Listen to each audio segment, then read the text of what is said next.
जय गुरु जी। गुरु जी की प्यारी संगत, गुरु जी का आश्रम जूम सत्संग में आप सबका बहुत बहुत स्वागत है।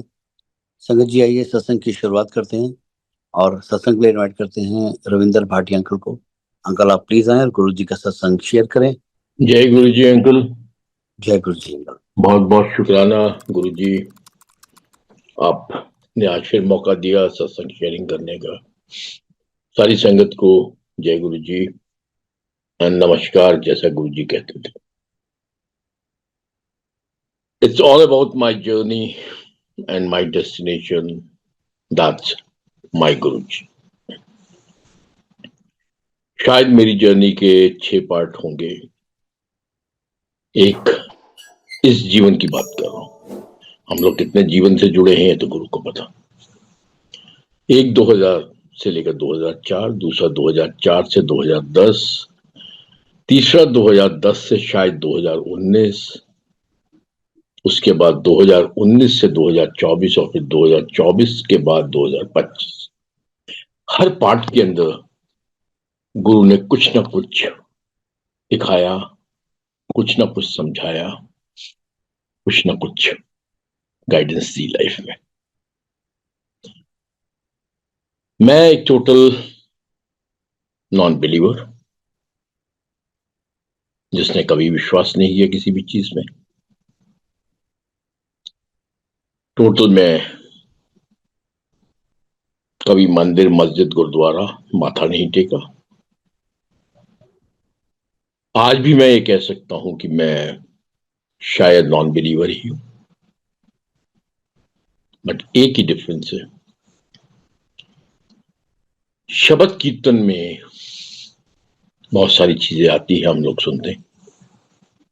उसमें एक चीज बसती है, मैं कुक्कड़ तेरे दरबार। हे मालिक, इतनी बड़ी दात देना कि अपने दर का मुझे कुक्कड़ बना देना और बंदगी की माला मेरे गले में डाल देना।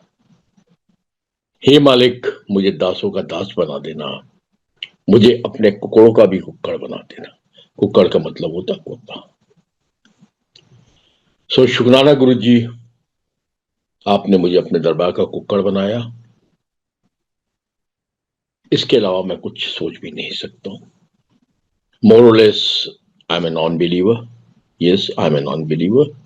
Only one thing I believe in is my guru. मेरा एक ही मालिक, जिसके चरणों से लेकर उसकी गोदी तक हर चीज में मैं अपना अधिकार समझता हूं। और गुरु का इतना प्यार है कि हमेशा गोदी में बैठाते। This is what he is. So 2004 7th of July मैं गुरु जी के पास गया। रादर गुरु जी ने मुझे बुलाया। मेरी सीधी आंख की रोशनी चली गई थी। डॉक्टर्स ने स्ट्रिक्टली मना कर दिया था, like we are sorry for your right eye, you have to save your left eye। सीधी आंख धस जाएगी, गड्ढा पड़ जाएगा, श्रिंक हो जाएगी। उल्टी आंख की भी रोशनी जा सकती है। जिंदगी चलती रही।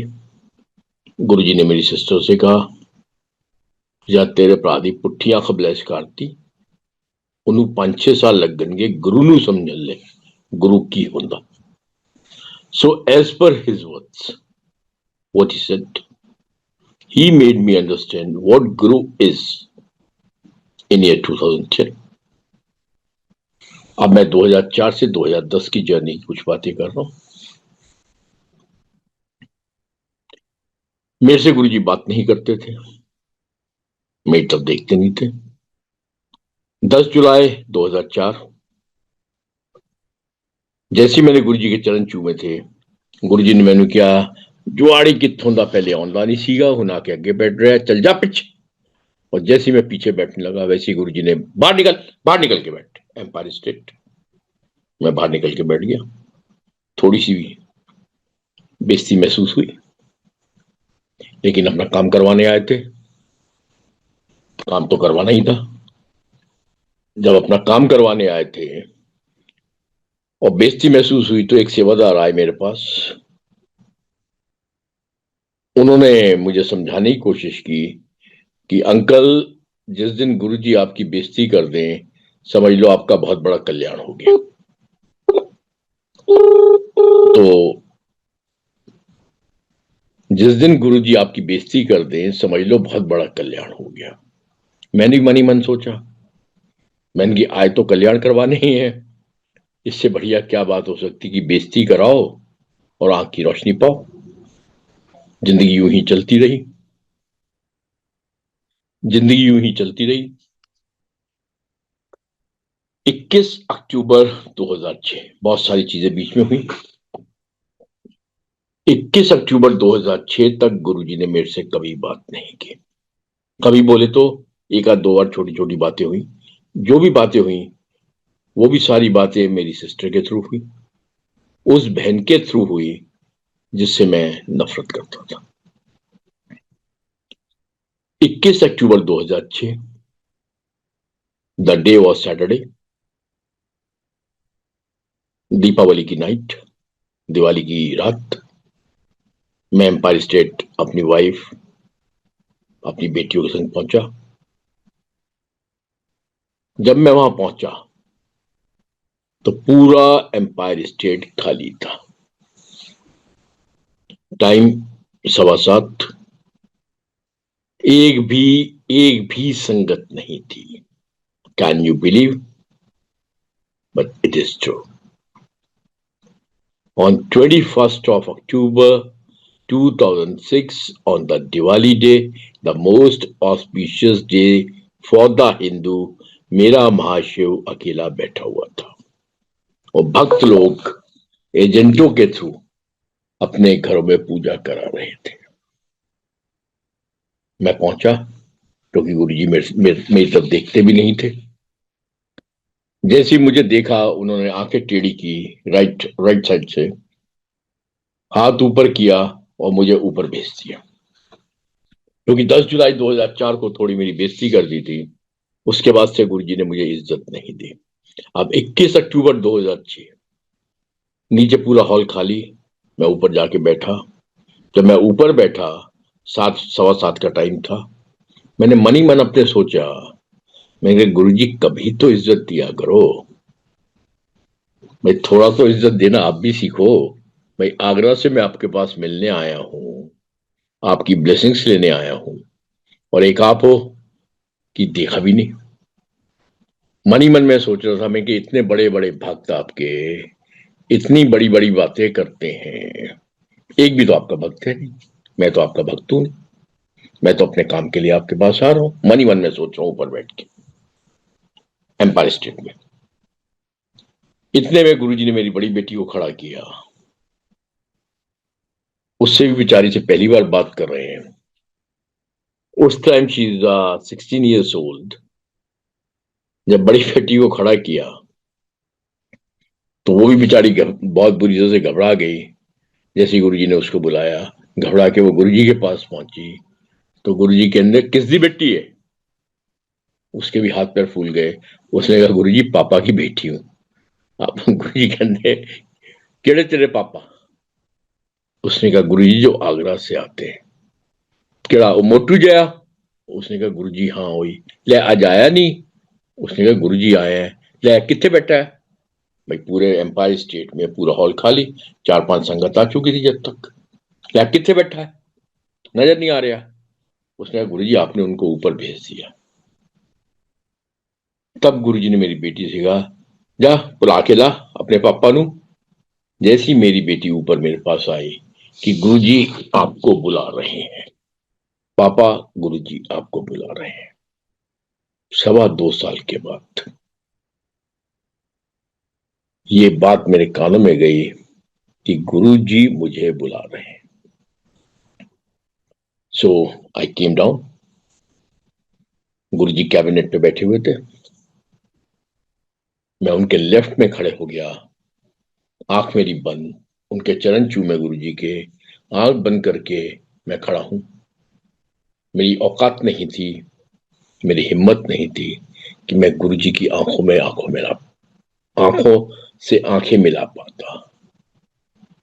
सो आई वॉज स्टैंडिंग। जैसी मैं खड़ा था, गुरुजी ने एक दो बातें की। उसके बाद गुरुजी कहते मेरी आंखें बंद है एंड पूरा माइंड मेरा शून्य। गुरुजी कहते हैं तू श्रद्धा में पास हो गया। मैं मेरा दिमाग टोटली ब्लैंक है। उसके फिर गुरुजी रिपीट करते हैं सुनिया नहीं, तू श्रद्धा के अंदर पास हो गया जुआड़ी। I am still completely blank. Then he said, again he repeated, और तू श्रद्धा के अंदर 100% पास हो गया है, बैजा मेरे चढ़ना थे। अब मैं नीचे बैठा, गुरुजी के चरण चूमे। चूम के जैसे मैं बैठा, अब मेरा खुराफाती दिमाग फिर स्टार्ट हो गया। मनी मन में सोचने लगा, मनी मन में मुस्कुराने लगा, मैं गुरुजी ये श्रद्धा आंटी कौन है? मेरी तो आपके अंदर कोई श्रद्धा नहीं है, ना ही मैं आपके श्रद्धा तो विश्वास तो बहुत दूर की चीज है। मेरी आपके अंदर कोई श्रद्धा नहीं। I am coming for the purpose and my purpose is still unfulfilled. जब तक मेरा पर्पस कंप्लीट नहीं होगा, मेरी आपके अंदर कोई श्रद्धा नहीं है। ये मैं मनी मन बैठा बैठा सोच रहा हूं। ये तो मालिक को पता होता है ना, मालिक क्या कह रहा है। जब मैं गुरु को बुरा भला कह रहा हूं, मैं अपने पर्पस से आ रहा हूं। सोचो आप, उस कंडीशन में मेरा गुरु ये कहे कि तू श्रद्धा में 100% पास हो गया। 2010 में जब गुरु समझ में आए, जैसा कि गुरु जी ने मेरी सिस्टर को बोला था, जब तेरे प्रादी पुट्ठी अख ब्लेस करती, जब तेरे प्रादी पुट्ठी अख ब्लेस करती, उन्होंने 5-6 साल लग गए गुरु ਨੂੰ समझने ले गुरु की होता है। जब 2010 में गुरु समझ आए तो बहुत क्लियर समझ में आ गया, गुरु होय दयाल ता श्रद्धा पूरी है। हमारी औकात नहीं है। गुरु होय दयाल ता श्रद्धा पूरी है, ते सिमरे जिसे आप सिमराए। अपने सेवक की आपे राखे, आपे नाम जपावे। एक ही नाम, एक ही बात, एक ही गोदी, एक ही चरण, गुरु जी। आस्तिक हूं, सिर्फ यही हूं, बाकी मैं टोटल नास्तिक हूं।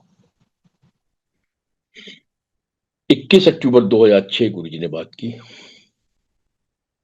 उसके बाद अक्सर मुझे अपने साथ बिठाते थे, अक्सर बोले तो around 80%। whenever I go to Bada Mandir twice a week, he used to make set along with him.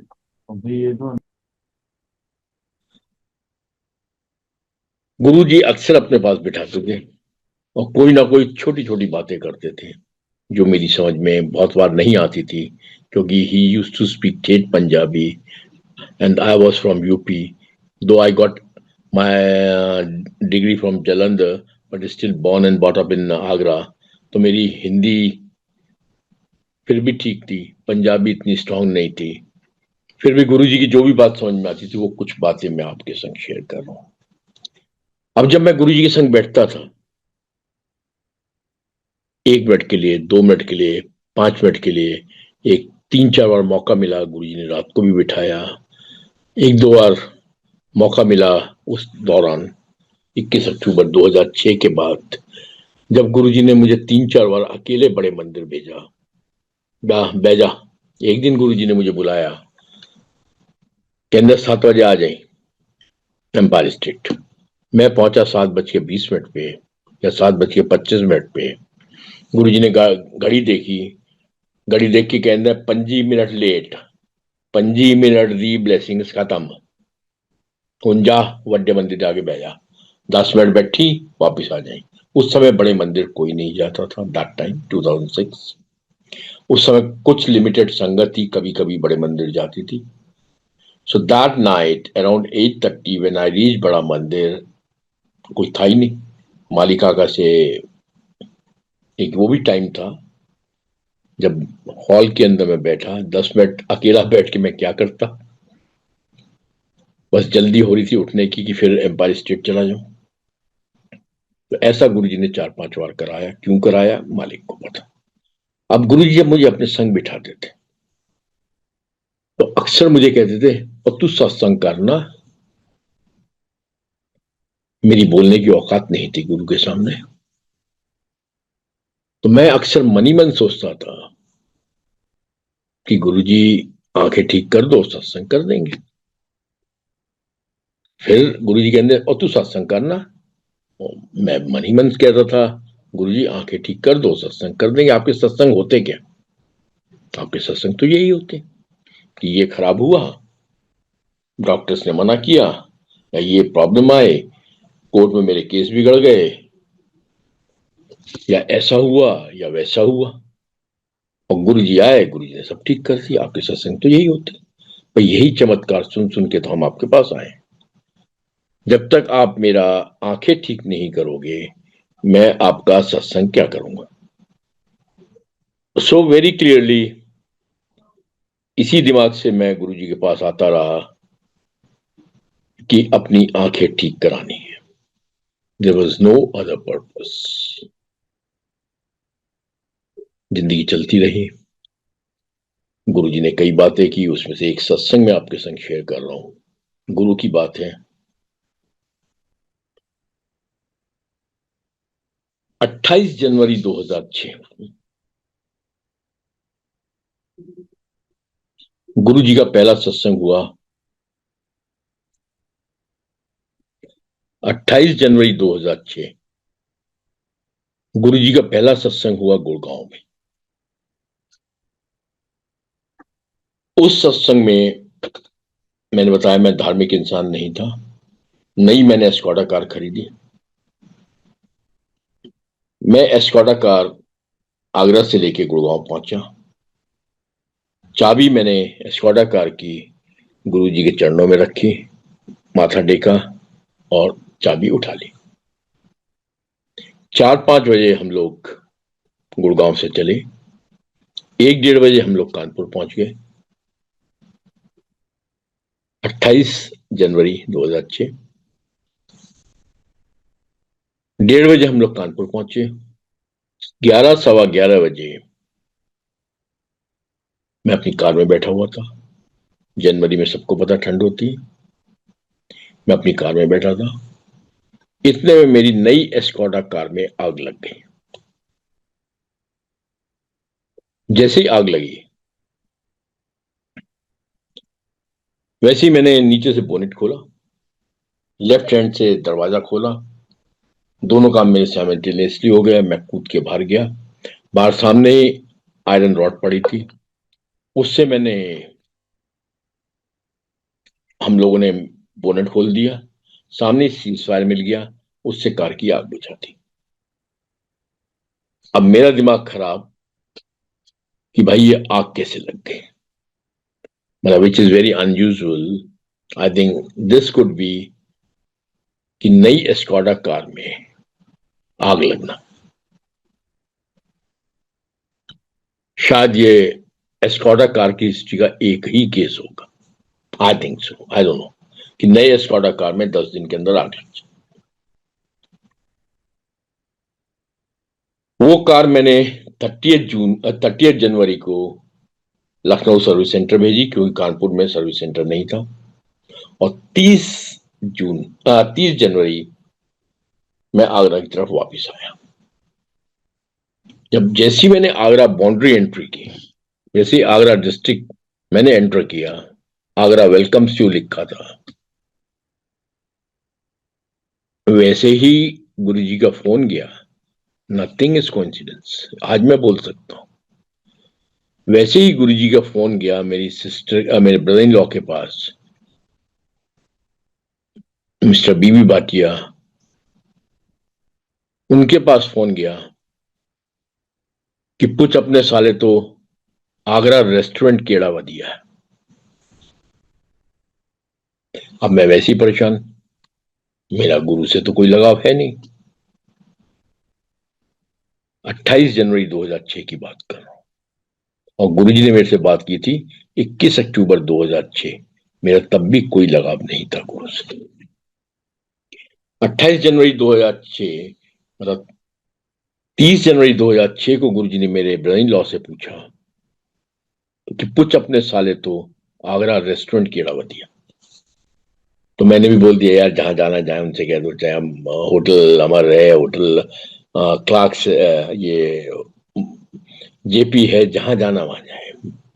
मैं बहुत परेशान कि नई नई कार स्कॉडा ली, अच्छा ब्लेस कराई, लोग कहते ब्लेसिंग्स में ये होता, मेरी तो नई कार में आग लग गई। अब 5 मिनट के बाद मेरे मन में ख्यालात दूसरे आने लगे।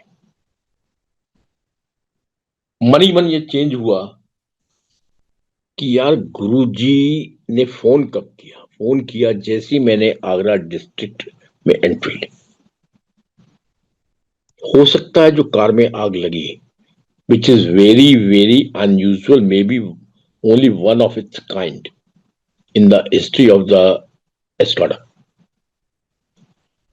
जो वो आग लगी शायद मेरे से कुछ बहुत बड़ा होना था जो गुरुजी ने सिर्फ उस छोटी सी चीज में काट दी ना। अब मेरा माइंड दूसरी तरफ चलने लगा। फिर मन ही मन मैंने सोचा, मैंने कहा यार ये तो बहुत बड़ी गलती कर दी तूने। आज शायद गुरुजी तेरे संग सेलिब्रेट करना चाहते थे, शायद उन्होंने तुझे एक नया जीवन दिया है, शायद इस वजह से वो तेरे संग सेलिब्रेट करना चाहते थे। आगरा रेस्टोरेंट केड़ा वधिया है, कुछ अपने साले तो। मैंने अपने जीआई को फोन किया। मैंने कहा जीआई गुरुजी से कहो कि मेरा साला आपकी सेवा में आना चाहता है। मेरे जीआई ने फोन किया गुरुजी से। जीआई का मेरा जवाब आ गया, गुरुजी कह रहे नहीं कोई लोड नहीं है। अब जब ये मैंने सुना कि कोई लोड नहीं है, उसके बाद मैं थोड़ा और परेशान होने लगा। फिर मन ही मन मैंने कहा, सोचने लगा, मैंने कितनी बड़ी गलती कर दी गुरुजी। मुझे तो कहना चाहिए था गुरुजी सबसे अच्छा रेस्टोरेंट तो मेरा घर है, वहां आप आओ, बैठो, लंगर चखो। मैंने कहा मैं कितना मूर्ख हूं। अब मैं गुरुजी से सॉरी सॉरी करने लगा। मैंने गुरुजी मुझे लगता है कि आपने कुछ ना कुछ किया है, maybe I am wrong, maybe I am right, I don't know, तो प्लीज कृपा करके मुझे अपनी सेवा में लो। गुरुजी का कोई बुलावा नहीं आया। समय बीत गया। 21 अक्टूबर 2006 आ गया। उसके बाद से गुरुजी मुझसे अक्सर बातें करते थे। एक दिन मुझे उन्होंने बोला, मैं आगरा आया सी, तू मेरी सेवा करने नहीं आया? मैंने कहा गुरुजी मैं तो आना चाह रहा था, आपने ही मना कर दिया। भाई मैं तो आना चाह रहा था, मैंने तो जेई नु किया सी गुरुजी मैं आपकी सेवा में आना चाहता हूं, आपने मना कर दिया।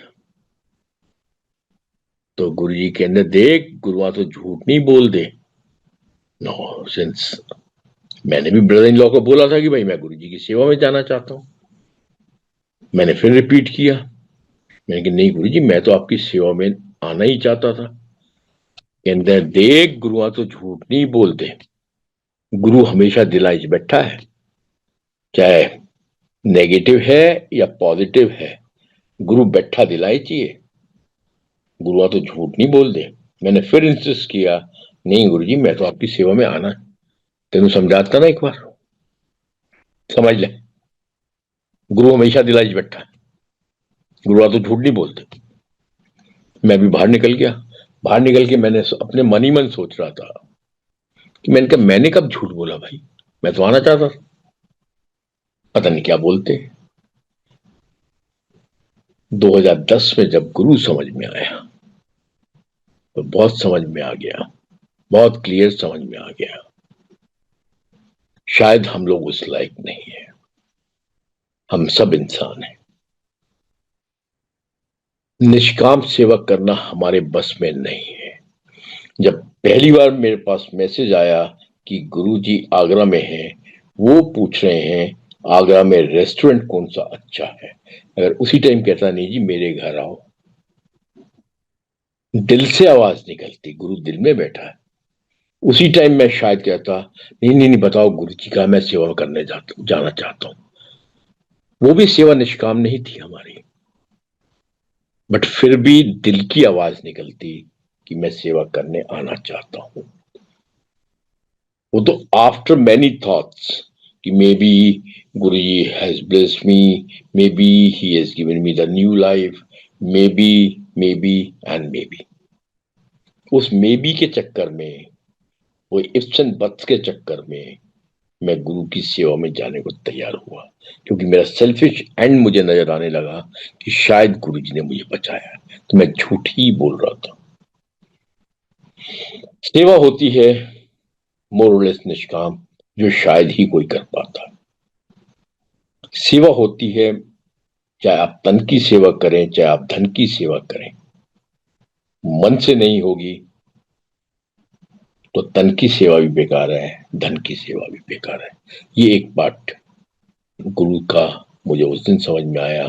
गुरु दूसरी बात समझ में आई 2010 में, समझ में आया कि गुरु हमेशा हमारे दिलों में है। आप नेगेटिव हैं तो भी है, and this is law of nature. Negativity and positivity दोनों साइमल्टेनियसली चलती हैं, गुरु जी भी ये कहते थे, दोनों साथ साथ चलते हैं। अगर आप दिल को नेगेटिव लेके चल रहे हो, बी श्योर गुरु बैठा। आप पॉजिटिव लेके चल रहे हो तो भी गुरु बैठा है, पर जब नेगेटिव है तो कहीं ना कहीं गुरु को तकलीफ हो रही है, और अगर वो तकलीफ आपके ऊपर भी आएगी। और अगर आप पॉजिटिव हो, तो ये शब्द गुरु के हैं, गुरु हमेशा दिलाई च बैठा, चाहे तुम नेगेटिव हो चाहे तुम पॉजिटिव। समझ में आ गया कि अगर नेगेटिव है तो गुरु भी तकलीफ में बैठा है, तुम भी तकलीफ में बैठे हो, और अगर आप पॉजिटिव हो तो आप भी खुश हो, गुरु भी खुश। So don't be negative, try not to be negative in your life. This is what part I got on that day, which I understood in year 2010. जिंदगी चलती रही,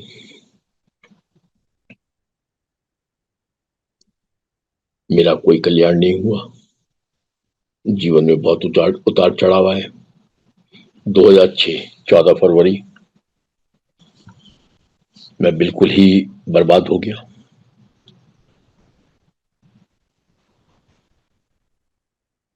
29 जनवरी को कार में आग लगी। 14 फरवरी 2006 मंगल के दिन मैं बिल्कुल ही बर्बाद हो गया। उसके बाद 21 अक्टूबर 2006 गुरुजी ने बात की, बीच का सत्संग मैं बाद में करता हूं। 27 मई 2007 द लास्ट संगत डे। उस दिन गुरुजी ने मुझे अपने कैबिनेट के संग वाली जगह पे, जैसे ही हम किचन से बाहर निकलते हैं, कॉर्नर में बिठाया।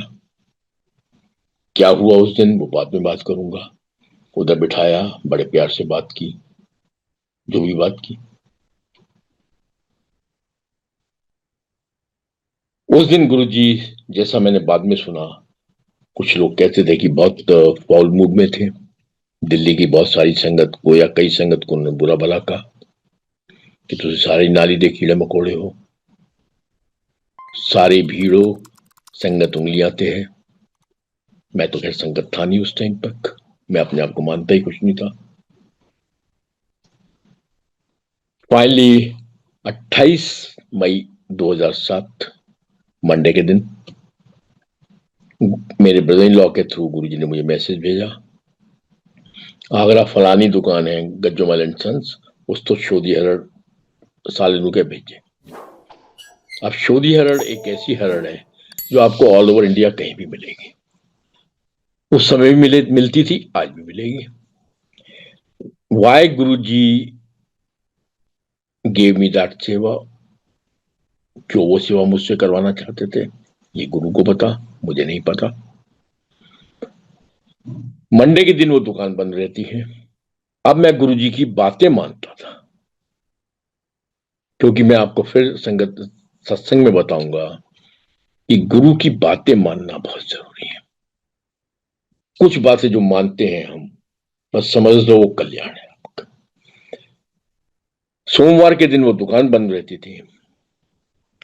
उस दुकान से मैं शोधिहरण नहीं मंगवा सकता था, कहीं और से मैं भेज नहीं सकता था, क्योंकि गुरुजी का स्पेशल इंस्ट्रक्शंस था कि उस दुकान तो ही लेके आनी है। वो दुकान मंडे के दिन बंद है। ट्यूसडे के दिन उस दुकान से मैंने शोधिहरण का एक बॉक्स खरीद के गुरुजी के एम्पायर स्टेट में भिजवाया। मंगल और बुधवार को गुरुजी ने वो कई संगत को बांटा, जो भी सेवादार आए होंगे उस दौरान। और एज वी ऑल नो कि 31 मई मॉर्निंग गुरुजी ने शरीर त्याग दिया। 2011 में जाके मुझे पता चला, अर्जुन सब्बरवाल हैं अपने बड़े मंदिर में सेवादार, उनके फादर ने मुझे बताया कि गुरुजी ने मुझे वो दी थी शोधिहरण, और गुरुजी कहते सी वो पेट ले बहुत वधिया चीज है, ब्लेस मेडिसिन है मेरी, पेट ले बहुत वधिया चीज है। तो वो मुझे पेठा कहते थे। अर्जुन सब्बरवाल के father used to call me पेठा। पेठे अंकल मैंने वो भेज दे, मेरी खत्म हो गई है। सो एनीवे वो एक अलग सत्संग हो गए, वो मैंने उनको भेज दी थी। Now 31st of May 2007 morning में मुझे पता चला कि गुरु जी इज नो मोर।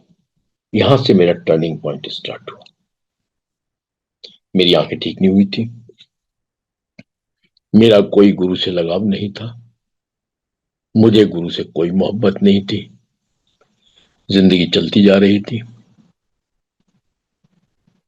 जब ये पता चला गुरु जी इज नो मोर, जो भी बचा खुचा जो भी लगाव था वो जीरो हो गया। बट स्टिल जिस घर का कम से कम 100-200 बार मैंने खाना खाया हो, प्रसाद खाया हो, तो जब ये खबर लगी कि Guruji is no more, just a social obligation, I confess and I speak truth, I am doing satsang. मैं अपने आप को पर्दों में नहीं डालूंगा, मैं सत्संग कर रहा हूं, सत्य का संग। Just for the social obligation I went to Bada मंदिर।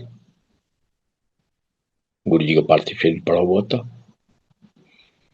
मुझे कोई दुख नहीं था, मेरे मन में कोई फीलिंग्स नहीं थी। नॉर्मली बहुत संगत आ रही थी, गुरु जी के चरण छू रही थी। उसके बाद कुछ संगत रुकती थी, कुछ संगत आधे घंटे 15 मिनट बैठ के अपने अपने घरों को जा रही थी, या जहां भी जा रही थी, क्योंकि 31 मई गर्मी का टाइम था, काफी गर्म दिन था। 10-15 संगत अंदर हॉल में बैठी रहती थी, 15-20 संगत बाहर की तरफ, 50-100 संगत इधर उधर बाहर अपना सेवादार काम कर रहे थे। मैं भी चरण छू के आगरा वापस जाने की तैयारी कर रहा था, पर गुरु का शायद मर्जी कुछ और थी, शायद क्या मर्जी ही कुछ और थी। मैंने चरण छुए, 2-4 मिनट बैठा। अब मैंने सोचा कि मैं भी आगरा जाता हूं। जैसे ही बाहर निकलने लगा, वैसे ही मल्होत्रा अंकल ने मुझे कहा कि पप्पू तेरी कार के अंदर शिव भक्ति की सीरीज है, वो सीरीज मुझे दे दे, क्योंकि मंदिर के म्यूजिक रूम में जो सीरीज पड़ी हैं उसके ऊपर टाइटल नहीं है। गुरुजी सब टाइप के सीरीज सुना करते थे, भजन भी होते थे, लता मंगेशकर जी भी होती थी, सुरेंद्र कौर भी होती थी, कव्वालीज भी चलती थी, आज भी चलती हैं, टप्पे भी होते थे, पंजाबी फोक सॉन्ग्स भी होते थे, सभी कुछ होता था। तो उनका कहना ये था कि क्योंकि सीडी प्लेयर के ऊपर कोई टाइटल नहीं है, मैं कोई सीडी अंदर डाल दूंगा और सीडी कुछ अजीबोगरीब हो जाए तो तेरे पास शिव भक्ति की सीरीज है वो मुझे दे दे, वो मैं क्योंकि गुरु जी का पार्थिव शरीर पड़ा है, मैं अपने बड़े मंदिर में उसको चलाता हूँ। सीरीज के बहाने मैं फिर दोबारा बड़े मंदिर में आया। अब बड़े मंदिर में मैं आ गया क्योंकि सीडी मैंने अंदर दी अपनी।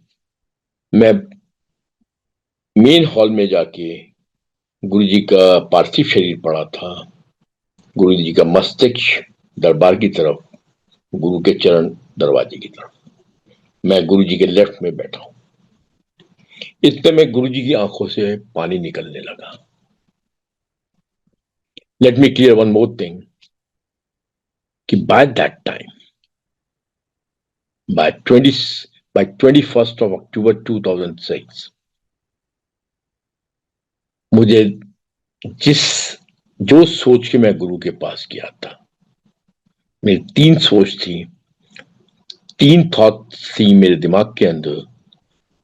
जब 7 जुलाई 2004 को मैंने गुरु जी का फिजिकली पहली बार दर्शन किए थे, that he is not a saint, मेरा गुरु संत नहीं, महात्मा नहीं है, either he is a big fraud और he is a big God.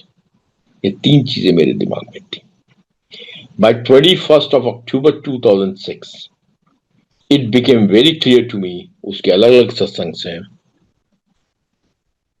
कि मेरा गुरु संत महात्मा महापुरुष नहीं है और मेरा गुरु फ्रॉड भी नहीं है। With this mindset, 31st of May 2007, जब मैं गुरु जी के पार्थिव शरीर के संग उनके लेफ्ट हैंड साइड में बैठा था, उनकी आंखों में से आंसू पानी निकल रहा था, इतने में 10-15 संगत खड़ी होनी शुरू हुई कि गुरु जी जिंदा हो रहे हैं, गुरु जी जिंदा हो रहे हैं, देखिए गुरु जी चमत्कार दिखा रहे हैं, साईं बाबा 3 दिन के बाद जिंदा हुए थे, गुरु जी देखो आज ही जिंदा हो रहे हैं, हम लोगों को बेवकूफ बना रहे हैं, जिंदा हो गए, गुरु जी जिंदा हो गए। ये सब कुछ संगत ने बोलना शुरू कर दिया। इतने में एम्स के डॉक्टर्स ने, या जो भी डॉक्टर्स होंगे, उन्होंने अनाउंस करना शुरू किया कि प्लीज ऐसा कुछ नहीं है, this water Ojing out from the I is because of these kind of medications given to the Guruji during his treatment. So please keep quiet. शांति से आप लोग बैठिए, कोई चमत्कार नहीं हो रहा, एब्सोल्युटली कोई चमत्कार नहीं है। आपका गुरु biologically unfortunately he is no more.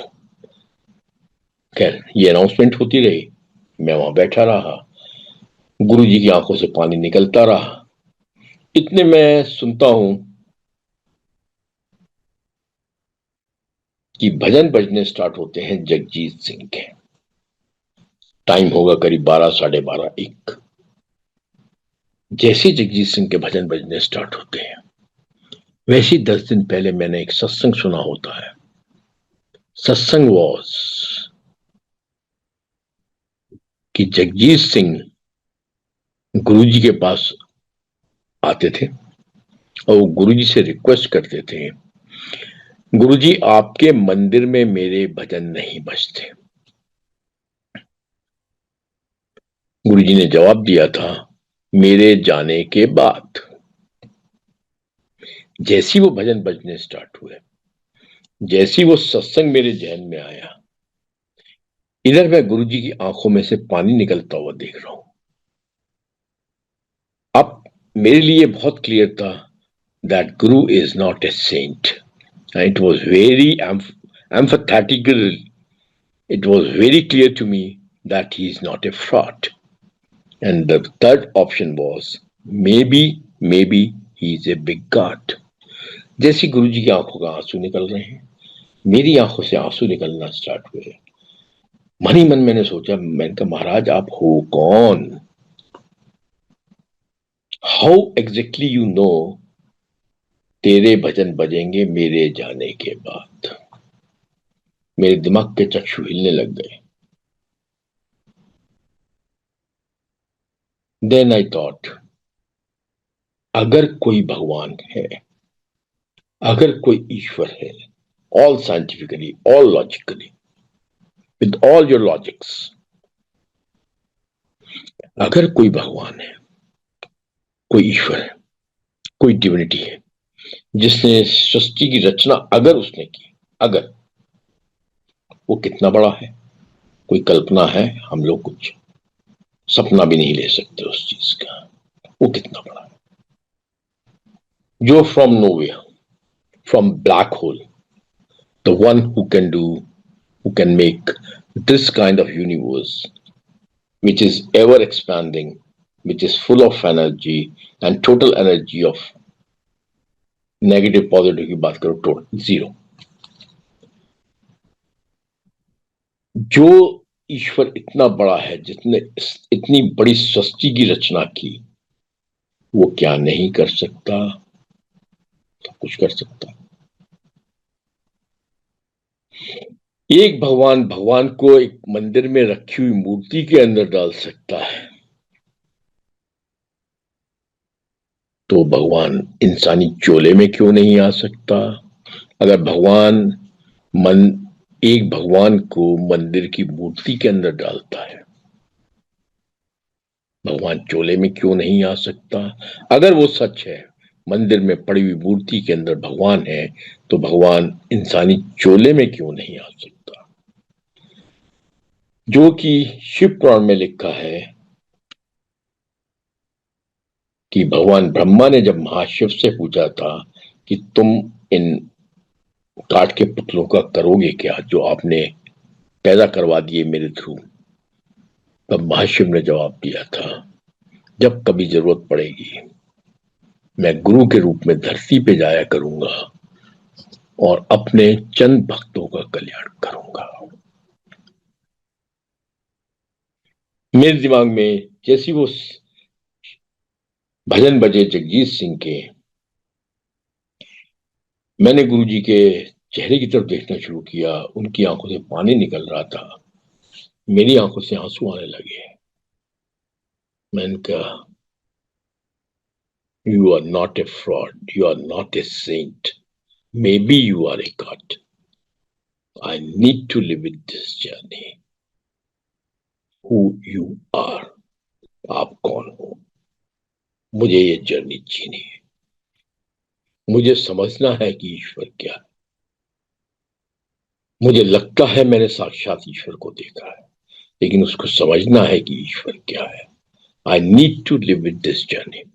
Anyway, 12 से 5 बजे तक, जब तक मैं बड़े मंदिर में था, it was only Jagjit Singh, Jagjit Singh and Jagjit Singh, no other bhajan, no other shabad. वापिस आए हम लोग, सिस्टर के घर में ठहरा। नेक्स्ट डे गुरु जी के पार्थिव शरीर में लास्ट क्रिया होनी थी, वो देखी। मेरा दिमाग घूमता रहा। अब मैं कभी कभी मौका लगता था, बड़े मंदिर आना शुरू कर दिया, बैठना शुरू किया। जब मैं गुरु जी के संग बैठता था, 21 अक्टूबर 2006 से लेकर 27 मई 2007, तो जब गुरु जी सत्संग सुनवाते थे, कोई भी संगत सत्संग करती थी, 2 4 5 संगत उनकी, जिनसे भी उन्होंने सत्संग करवाना, सत्संग में गुरु जी 1 2 बातें करते थे। अंकल सुना, बेचारे अंकल खड़े होकर उन्होंने सत्संग सुनाना शुरू किया कि मेरे संग ऐसा हुआ, ऐसा हुआ, ऐसा हुआ। शॉर्टेज सुना। फिर जैसे वो शॉर्ट में बेचारे घबरा के बैठने लगते थे, चल और दूजी वाली भी कृपा दास, दूजी वाली भी कृपा दास। अब अंकल फिर शॉर्टेज। फिर गुरुजी, जब मैं गुरुजी के हाव भाव देखता था, वो ये होते थे कि गुरुजी की mysterious eye ball movement start हो जाता था। राइट वाले को लग रहा है गुरुजी मेरी तरफ ही देख रहे हैं, लेफ्ट वाले को लग रहा है गुरुजी 100% मेरी तरफ देख रहे हैं, सामने वाला तो 100% कंफर्म्ड है कि गुरुजी मुझे ही देख रहे हैं। देन हिज स्माइल, कुछ शर्माते थे, mysterious eye ball movements start है, फिर कुछ शर्माना, कुछ घबराना, फिर आंखों को बंद करना, खोलना, उंगलियां इस तरह हल्का हल्का चलाना, फिर धीरे से बोलते थे मनन करो, सोचो फिर किस तरह। शायद वो हम लोग नहीं सुन पाए, लेकिन 31 मई 2007 के बाद जब मैं बड़े मंदिर बैठता था, मन ही मन, बिना किसी को बताए, क्योंकि गुरु की बहुत सारी बातों को कोई जरूरी नहीं आपने उस समय बताना है जब आप कुछ करने की कोशिश कर रहे हो।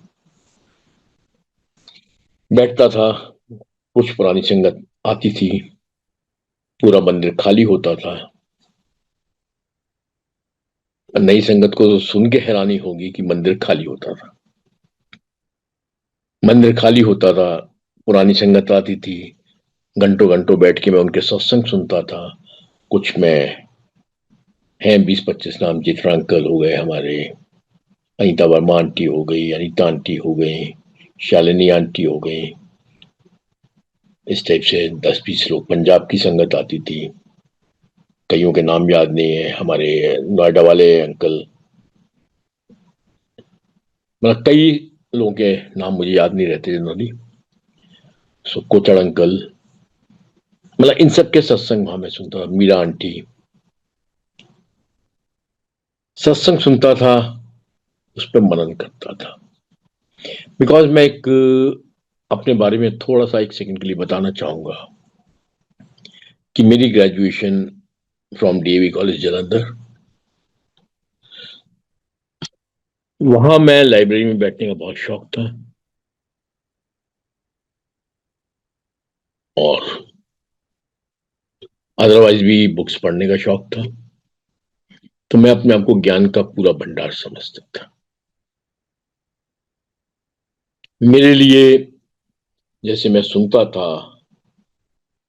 कि गुरुजी ने शिव नगरी से प्रसाद निकाल लिया, मेरे लिए कोई बहुत मतलब चौंकाने वाली बात नहीं थी, फॉर द सिंपल रीजन कि किसी भी मैजिक के शो में आप चले जाओ, कोई भी मैजिशियन क्या नहीं करता।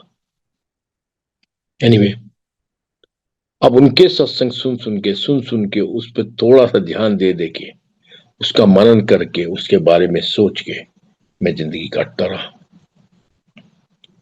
अब एक सत्संग इन द मीन टाइम मैं अपना सुनाना चाहूंगा। पहले मैं 14 फरवरी वाला सत्संग सुनाता हूं, बहुत इंपॉर्टेंट सत्संग है मेरी लाइफ का। मेरा गुरु क्या है। 14 फरवरी 2006 मेरी फैक्ट्री में एक्साइज डिपार्टमेंट की रेड पड़ी।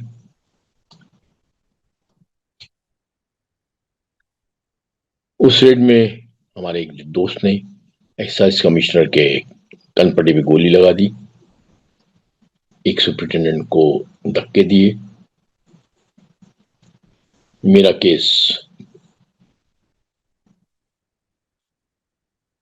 बिगड़ गया, एफआईआर मेरे अगेंस्ट लॉन्च हो गई। 200-250 पुलिस वाले बाहर खड़े हैं।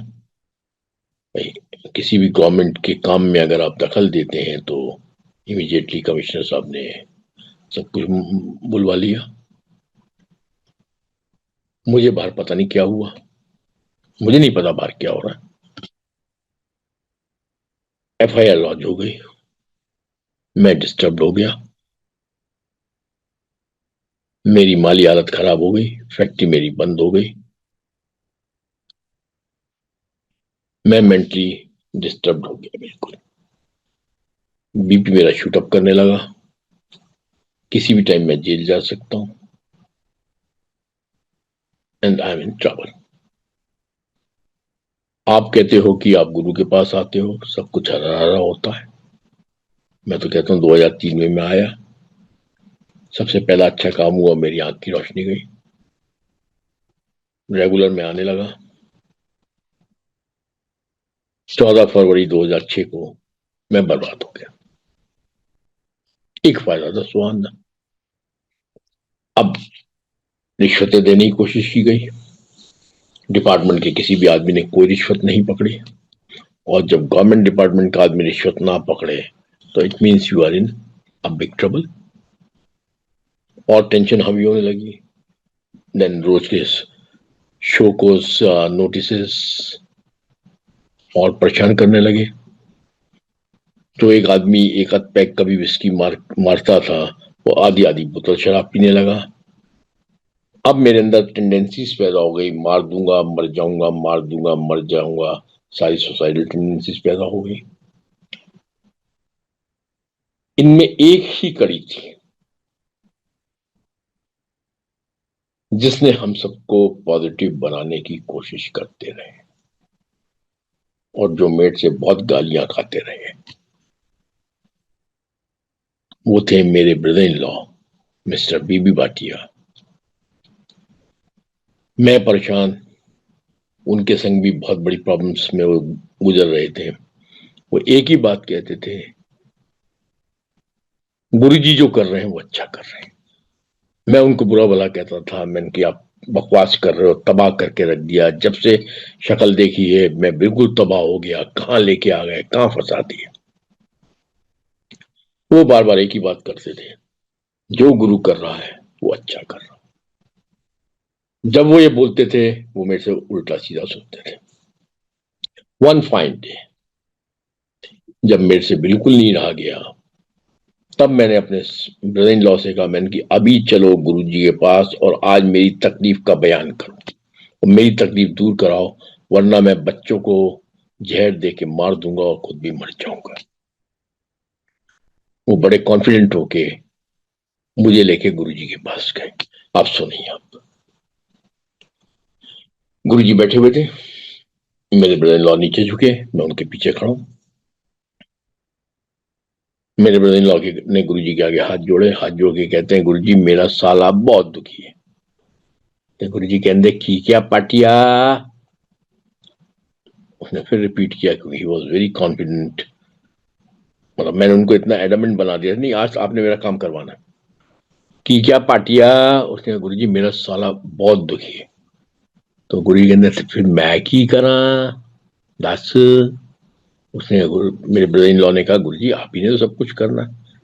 क्यों, मैं कोई दुकानदारी खोली हुई है, मैं तेरे साले का नौकर लग गया, आ जान दिया पता नहीं किधरों किधरों। No he gave me so much confidence कि मैं आज तेरा काम करूंगा, आज मैं गुरुजी से बात करूं। He kept on insisting, my brother-in-law, and गुरुजी का जो गुस्सा था वो बढ़ता चला गया। तेरा साला दुखी है तो मैं की करा, मैं चार पड़ा तेरे साला सारी दुखी बैठे, एक सुखी ले बचा के ले अपने साले को, मैं की करना तेरे साले था। अब ये पीछे खड़ा हुआ मैं सुन रहा था, कितना इश्क आया गुरु से आप समझ सकते हैं। बाहर निकला, बहुत बुरा भला का गुरु को।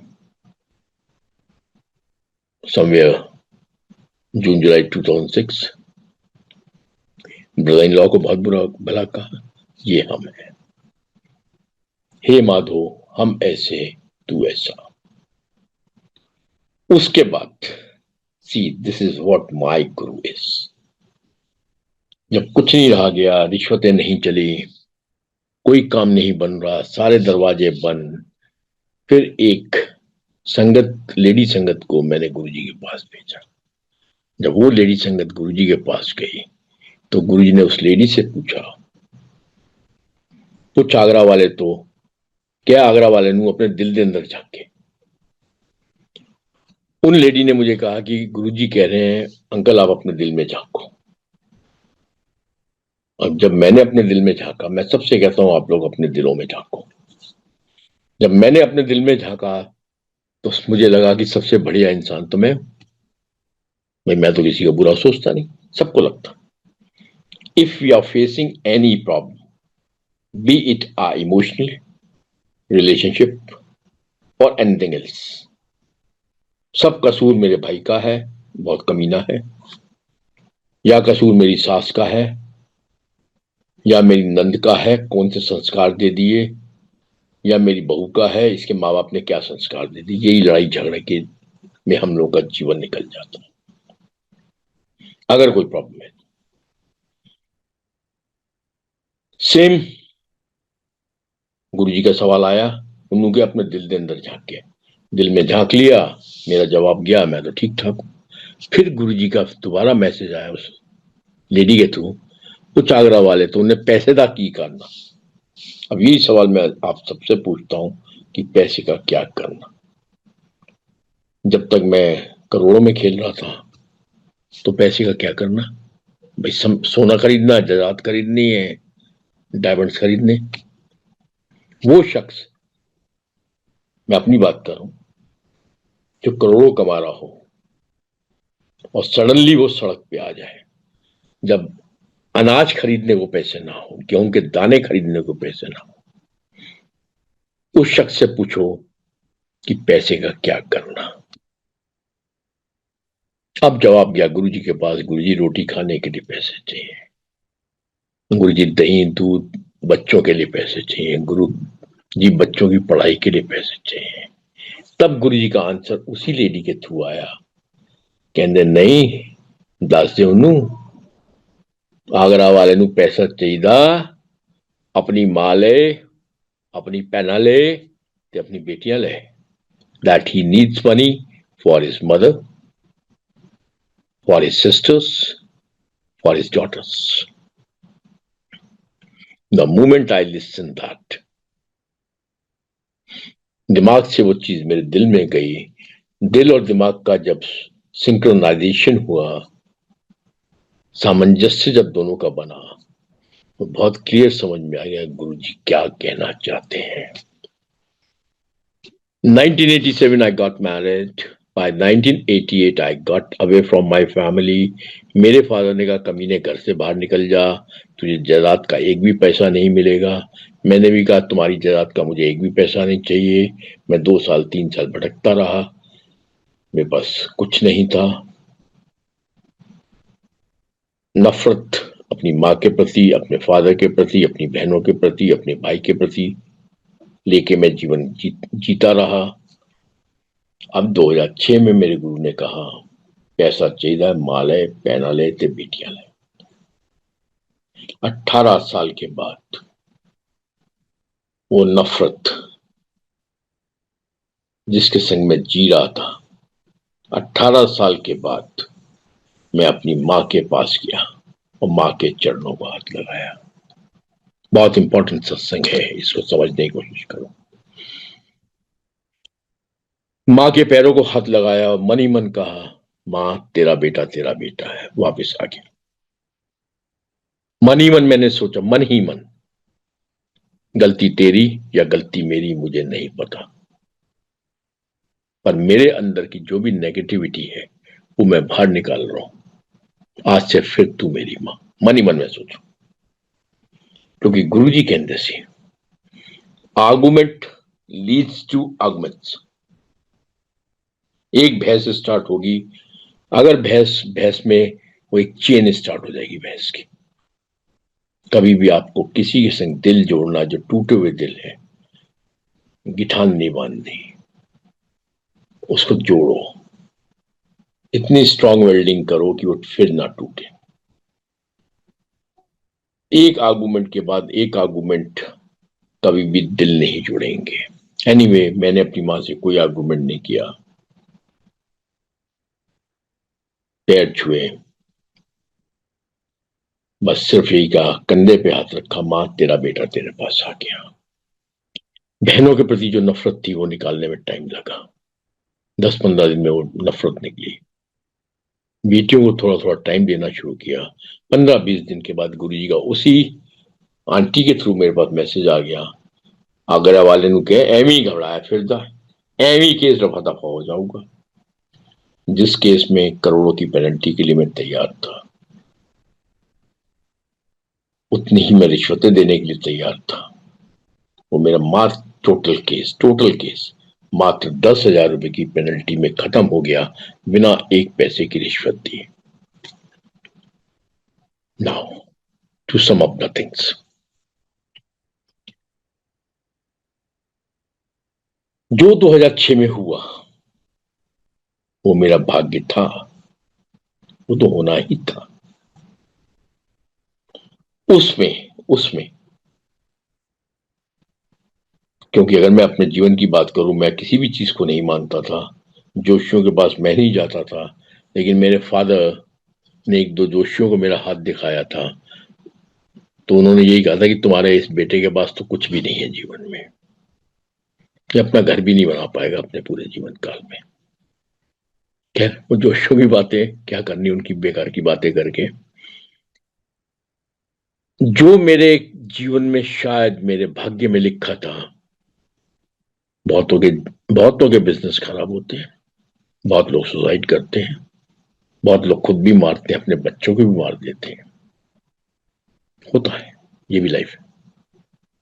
मेरे अंदर भी वो सुसाइडल टेंडेंसीज पैदा हो गई थी। वो मेरा भाग्य था, वही मेरा गुरु, वही मेरा महाशिव, जब मेरे ऊपर कृपा बरसाने मुझे 2004 में अपने पास बुलाया, उसने मेरे उस भाग्य को चेंज किया और नया कुछ लिख दिया। आज मैं आपके सामने बैठ के सत्संग कर रहा हूं, आप सत्संग सुन रहे हो। वो मेरा भाग्य था, वो तो होना ही था। उस सब को काट दिया मेरे गुरु ने, मेरे जीवन में नया कुछ लिखा, मेरा कुछ अच्छा भाग्य लिखा, सब कुछ बदल के रख दिया। Someone asked Guruji what is God, and Guruji replied, Guru on duty is God. Guru on duty is God. सो संगत जी, ईश्वर अपने लिखे को नहीं मिटा सकता, लेकिन वही महाशिव, वही भगवान, वही अल्लाह, वही वाहिगुरु, जो मर्जी आप नाम ले लो, वो जब गुरु के रूप में इस धरती पे आता है, तब अपने चंद भक्तों का कल्याण करने के लिए वो उनके लिखे को भी मिटाता है। जो खुद उसने स्वयं लिखा है हमारे कर्मों के हिसाब से ऊपर, मतलब स्वयं जमीन पे आएगा हम लोगों को का कल्याण करने के लिए। He is duty bound,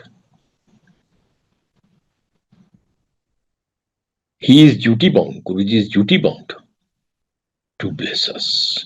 Guru on duty is god, he is true God.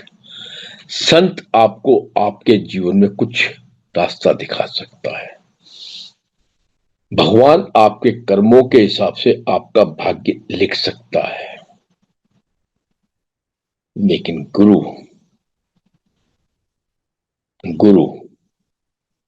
भगवान आपका भाग्य लिख सकता है, आपके कर्मों के हिसाब से चेंज नहीं कर सकता। संत आपको रास्ता दिखा सकता है, आप उस रास्ते पे चलो या ना चलो, लेकिन when it comes to Satguru, the true गुरु, जो कि सदियों बाद हम लोगों के जीवन में आते हैं, सदियों के बाद। और अगर मैं गुरु जी की सारी बातें अभी करना शुरू कर दूं तो बहुत टाइम लगेगा। अगर मैं सारी बातें उनकी करूं जो कि सोशल मीडिया पे अवेलेबल है, तो उन बातों के हिसाब से बहुत क्लियर है कि द्वापर युग से लेकर त्रेता युग से लेकर, त्रेता से लेकर द्वापर से लेकर कलयुग तक बहुत सारे अवतार आए। अगर मैं गुरु की बात को मानूं, जो कि सब सोशल मीडिया पे अवेलेबल है, मैं नया कुछ नहीं बोल रहा हूं। अगर मैं गुरु की बात का मनन करूं तो त्रेता युग से लेकर द्वापर युग से लेकर कलयुग तक जितने भी अवतार आए, अवतार की बात कर रहा हूं अभी, जितने भी अवतार आए या जितने भी ईश्वरीय शक्तियां ह्यूमन बॉडी में आई, आज तक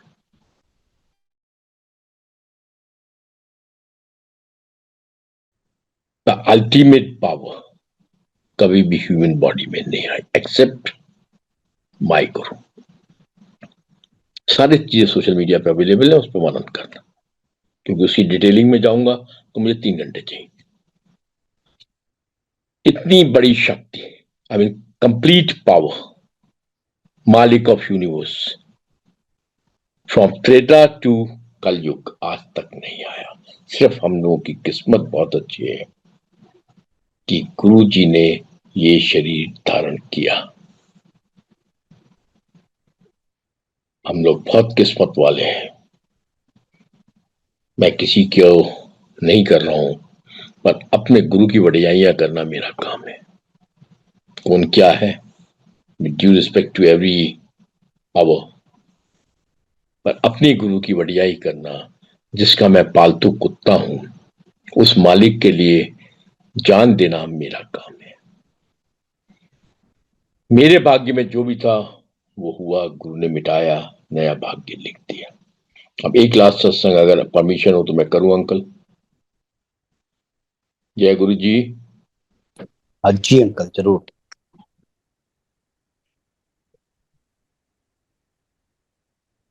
इसके बाद 31 मई 2007 के बाद से मेरा बड़ा मंदिर आना जाना शुरू हो गया। मैं उठता रहा, बैठता रहा, देखता रहा, समझता रहा। सबको शायद ध्यान हो, 2007 से 2010 तक की संगत बहुत कम आती थी। फ्राइडे के दिन मंदिर बंद रहता था, लंगर प्रसाद नहीं होता था। कोई भी संगत आए, कोई भी संगत जाए, उस समय ना ऐसी लाइनें लगती थी, ना कोई फेंसिंग होती थी, ना सेवादार होते थे। आज जितने सेवादार बड़े मंदिर में हैं, उतनी तो संगत भी नहीं होती थी। हम लोग सेवा में होते थे रात को, तो जो भी सेवादार थे उस टाइम के, सहगल अंकल, गुलाटी अंकल, सबको पता है कि रात को 90, 95, 100 संगत आ गई तो बहुत संगत हो गई अंकल। आज 2 पांते लग गई, 2 बार नीचे का हॉल अगर फुल हो गया तो आज तो बहुत हो गया, 3 हो गई, 4 हो गई, इस टाइप से 300, 400, 500 संगत आने लगी थी। फ्राइडे के दिन मंदिर बंद रहता था, बड़ा मंदिर, लेकिन कोई भी दिन में कभी भी आए आ सकता था। मेन हॉल बंद रहता था और कोई सिक्योरिटी अरेंजमेंट्स नहीं थे। ये शायद जो भी 2007 2010 की संगत है उसको पता होगा। अब गुरु जी जाते जाते कह गए थे, जब अपना शरीर त्याग रहे थे, तो बहुत संगत को कहते थे, लाइना लग जाएंगियां, दर्शन नहीं होंगे, खोतियों दर्शन कर लो। जैसे मुझे भी गुरु जी ने कहा, और जुआड़ी टाइम पे आ जाया कर, बैठा हुआ जाके ताश खेलता रहता है, टाइम तो आ जाया कर, बाद च लाइना लग जाएंगियां, दर्शन नहीं होंगे। हम लोग मजाक समझते थे। खैर मैं बड़े मंदिर आता था, मैं भी देखता था बड़ा मंदिर खाली है, जैन में कुछ आता नहीं था, मनन में करता रहता था। मनन मतलब सत्संग के ऊपर मनन। Somewhere in the month of August 2009 Guru जी ने मेरी सिस्टर को बोला था, तेरे प्राणु 5-6 साल लग गए गुरु नु समझन ले गुरु की होता। हम लोगों ने यह समझा था कि मेरी आंख की रोशनी आएगी, हम गुरु को समझ जाएंगे। आंख की रोशनी आई नहीं। 2009 अगस्त में एक लेडी का मुझे फोन आया दिल्ली से कि अंकल गुरुजी कह रहे हैं कि जो बड़े मंदिर में नंदी जी पड़े हैं, पुराने नंदी जी जो पड़े हैं, उनके अंदर क्रैक्स हैं।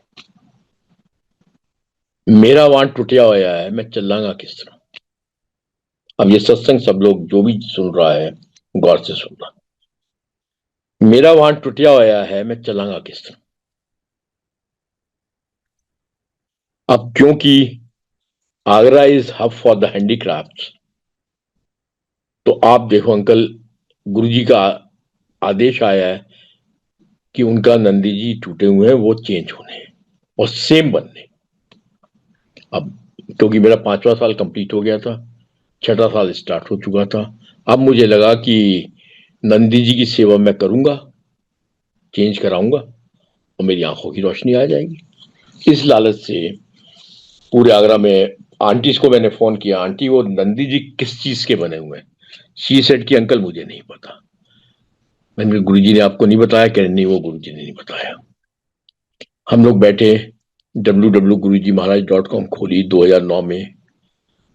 फिर मेरे एक मैनेजर ने बोला, बॉस इस टाइप की चीजें आगरा हैंडीक्राफ्ट में मिलती हैं। हम लोग आगरा हैंडीक्राफ्ट की दुकान से वो एक हाथी एक घोड़ा ले आया, सेम ऑप्टिक्स का।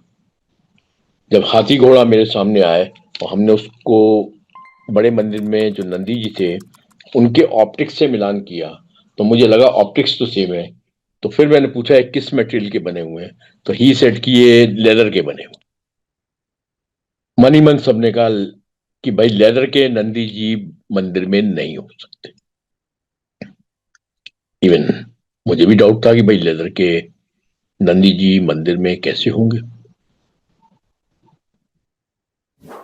अब मैंने आंटी को फिर फोन किया, मैंने पूछा आंटी आपको कोई मटेरियल का आइडिया नहीं? कह रहे नहीं अंकल मुझे नहीं पता, गुरुजी ने नहीं बताया।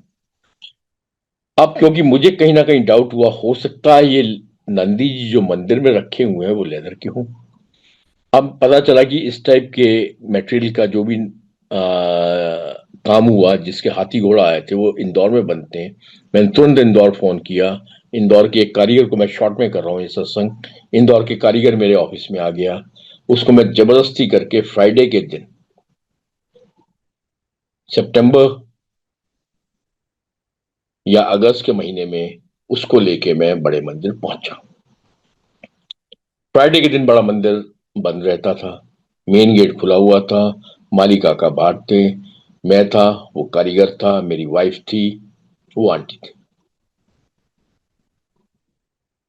मेरी वाइफ मालिका का से बात कर रही थी कि मेन हॉल खुलवाओ, गुरुजी का आदेश है, नंदी जी चेक करवाने हैं।